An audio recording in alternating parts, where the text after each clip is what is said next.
Bienvenidos a este análisis. Hoy vamos a hacer una especie de autopsia económica. Vamos a desgranar una saga que dura ya 40 años. A ver, es súper común escuchar que el estancamiento de Japón fue solo una racha de muy mala suerte o, bueno, un par de políticas mal ejecutadas. Pero cuando rascas un poco y miras los datos reales, te das cuenta de que las famosas décadas perdidas fueron en realidad una mezcla brutalmente compleja de choques financieros y límites demográficos infranqueables. Es literalmente como ver un rompecabezas donde encajan las fuerzas globales, las decisiones de los reguladores y la pura y dura biología de la población. Y claro, la gran pregunta que va a guiar todo nuestro análisis de hoy es esta. ¿Cómo es posible que un auténtico titán económico, que en los 80 parecía que se iba a comer el mundo, se quede atascado perdiendo crecimiento durante décadas? Para entender esto de verdad, tenemos que olvidarnos de los mitos que siempre escuchamos y centrarnos puramente en los datos. No fue un solo error catastrófico, fue más bien una especie de efecto dominó gigante. Venga, vamos a meternos de lleno en esto. Para que no nos perdamos, vamos a ir paso a paso por estas 6 etapas clave. Primero, el estallido de la burbuja. Segundo, la etapa de zombificación y deflación. Tercero, esos límites demográficos tan marcados. Cuarto, la creación de un mercado laboral dual. Quinto, las políticas de Abenomics. Y finalmente, esta nueva era económica en la que ha entrado el país desde 2024. Vamos a ello. Punto número 1. El estallido de la burbuja entre el 85 y el 91, exactamente donde empieza toda esta historia. A ver, esta fase inicial fue un trauma financiero en toda regla. Y todo arranca en 1985, con el famoso Acuerdo del Plaza. Las grandes potencias mundiales se sentaron y acordaron depreciar el dólar frente al yen. ¿Y qué pasó? Pues que el yen se disparó de valor. De un día para otro, las exportaciones japonesas, que eran el motor absoluto del país, se volvieron carísimas, provocando una recesión casi inmediata. Para intentar salvar los muebles, en el 86, el Banco de Japón empezó a recortar los tipos de interés de forma súper agresiva. Pero claro, cuando quisieron frenar la fiesta en el 89, subiendo los tipos otra vez, se desencadenó un colapso brutal en los mercados. Esa secuencia de eventos creó lo que los economistas llaman una exuberancia irracional. Ese dinero hiperbarato del Banco de Japón no se invirtió en crear nuevas tecnologías ni fábricas. Se fue directo a la especulación pura y dura. Para que os hagáis una idea de la locura, los precios del suelo y de la bolsa en Japón se triplicaron en nada, en cuestión de años. Se llegó a decir que solo el terreno del Palacio Imperial de Tokio valía más que todos los bienes raíces del estado de California entero.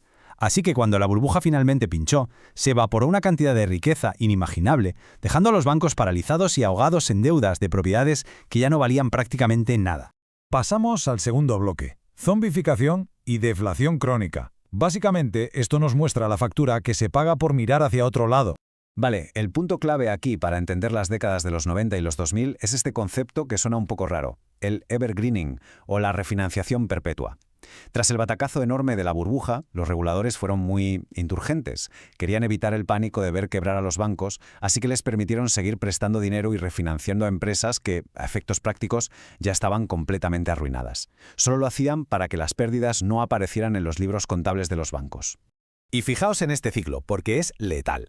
Empezamos con esa indulgencia de los reguladores. Eso lleva a que los bancos oculten toda esa basura tóxica, esa deuda incobrable.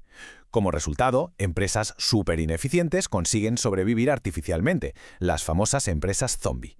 ¿Y cuál es el gran problema? El cuarto paso, que al mantener con vida a estos zombies se impide lo que llamamos la destrucción creativa.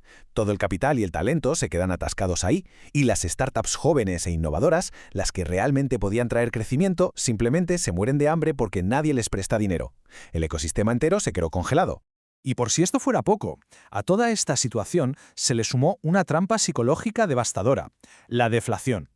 Al paralizarse la economía, los precios empezaron a caer.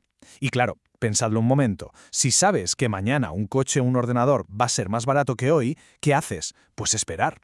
Todo el mundo pospuso sus gastos. Guardar el dinero debajo del colchón era más rentable que invertirlo o gastarlo. Esto hundió la demanda por completo e hizo que la economía estuviera encogiendo literalmente durante 20 años. Tercer punto, el límite físico demográfico. Una realidad ineludible con una fuerza laboral menguando sin parar desde 1995. Y esta imagen lo ilustra a la perfección. Si miramos estos datos del Banco de Japón, vemos algo brutal. Esa brecha que veis ahí entre la gente que está en edad de trabajar y los que realmente están empleados se ha ido cerrando al máximo. Nos dice que la reserva de trabajadores se está agotando. Y es que la población activa de Japón lleva contrayéndose desde 1995. Hoy, casi un tercio de todo el país tiene más de 65 años. Es una cuestión matemática. Físicamente cada vez hay menos personas para sostener toda la maquinaria económica. Y ojo con esto, porque rompe muchísimos mitos. Es súper común escuchar que los japoneses dejaron de ser productivos. Pero, si separamos las cifras, vale, sí, el PIB agregado, el total del país, se estancó. Pero eso es simplemente porque hay menos gente trabajando. Si miras el PIB por cada adulto en edad de trabajar, resulta que Japón ha rendido mejor que Estados Unidos y que la Unión Europea desde el año 2000. La eficiencia de la gente nunca desapareció. El problema es que, al haber menos trabajadores cada año, es imposible generar más volumen económico total. Llegamos al cuarto punto de nuestro análisis, el mercado laboral dual, el coste humano de toda esta historia. Para poder sobrevivir a esas décadas de estancamiento y precios cayendo, las empresas tomaron una decisión drástica para ahorrar costes. Crearon un mercado de dos niveles. Fijaos, para 2024, un 37,2%, más de un tercio de la fuerza laboral, eran trabajadores no regulares. Estamos hablando de empleos temporales o a tiempo parcial, con salarios mucho más bajos y ninguna seguridad, en claro contraste con los afortunados que mantuvieron el tradicional empleo de por vida. Esta cita sacada de los estudios lo clava. Para las empresas, la estrategia de proteger a su núcleo duro de empleados fijos a base de recortar por la vía de los temporales, pues oye, les salvó el cuello a corto plazo. Pero, a nivel de país, fue un error absolutamente fatal. ¿Por qué? Porque atrapó a toda la economía. Con una porción tan gigante de la población cobrando poco y sin seguridad de futuro, era imposible que la gente consumiera lo suficiente para salir de la crisis. Entramos en la quinta etapa, las políticas conocidas como Abenomics, el gran intento de sacudir el sistema que lanzó Shinzo Abe en 2013. Abenomics fue un plan muy agresivo, diseñado como un ataque de tres frentes, que se hicieron muy famosas como las tres flechas. Primero, una política monetaria súper expansiva por parte del Banco de Japón, imprimiendo dinero a lo bestia para inyectarlo en el sistema. Segundo, muchísimo gasto público del gobierno para crear demanda, construyendo infraestructuras y demás. Y la tercera, la más difícil, reformas estructurales profundas para modernizar a las empresas y flexibilizar el trabajo. El objetivo era clarísimo, despertar al país de una vez y forzar que los precios subieran un 2%. Pero ¿funcionó de verdad? Bueno, los resultados son bastante mixtos. A ver, consiguieron frenar la hemorragia, de eso no hay duda. Estabilizaron el problema de la deuda y lograron años de crecimiento económico nominal, bajando el paro a mínimos históricos. Sin embargo, no todo fue un éxito. La inflación de verdad, la que excluye la energía y los alimentos frescos, se resistió muchísimo a subir a ese 2% de forma natural. Y esa tercera flecha de las reformas profundas, bueno, se quedó a medio gas. No lograron arreglar del todo ni la rigidez del mercado laboral ni la baja productividad de muchísimas empresas. Y llegamos por fin a la recta final. Sexto punto, 2024 y 2026, la nueva era y el despertar de la economía. Lo realmente interesante aquí es que un número tan ridículamente pequeño como un 0,1% represente un terremoto histórico. En 2024, el Banco de Japón por fin subió los tipos de interés, poniendo fin a 8 largos años de tipos negativos. Fue el adiós definitivo a esas políticas monetarias de emergencia extrema. Este giro brutal significa que el banco confía en que el engranaje, ese ciclo sano donde suben los salarios y suben los precios de forma natural, por fin ha vuelto a arrancar.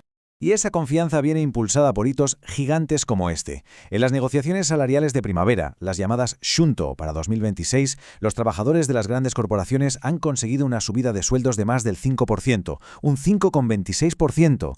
Hablamos de la mayor subida en más de 30 años. Después de décadas de ver las nóminas totalmente congeladas, esto es un balón de oxígeno importantísimo para intentar que la gente vuelva a consumir y enterrar la mentalidad deflacionaria para siempre. Pero vamos a ver cómo encaja esto en la realidad del día a día, porque aquí hay un matiz bastante doloroso. Sí, sobre el papel es una subida de sueldo histórica, pero cuando miramos la capacidad de compra real, los salarios reales siguen cayendo. ¿Por qué?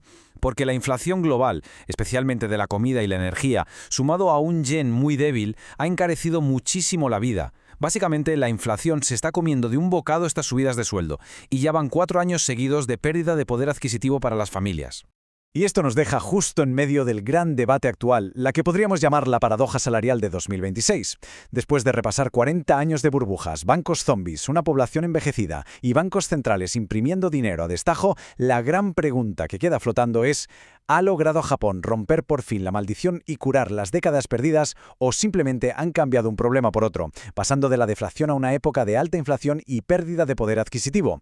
Cómo se resuelva esto no solo va a definir el futuro de Japón, va a ser el manual de instrucciones para muchísimas otras economías en todo el mundo que ya se asoman a este mismo abismo demográfico. Y con esta reflexión cerramos nuestro repaso de hoy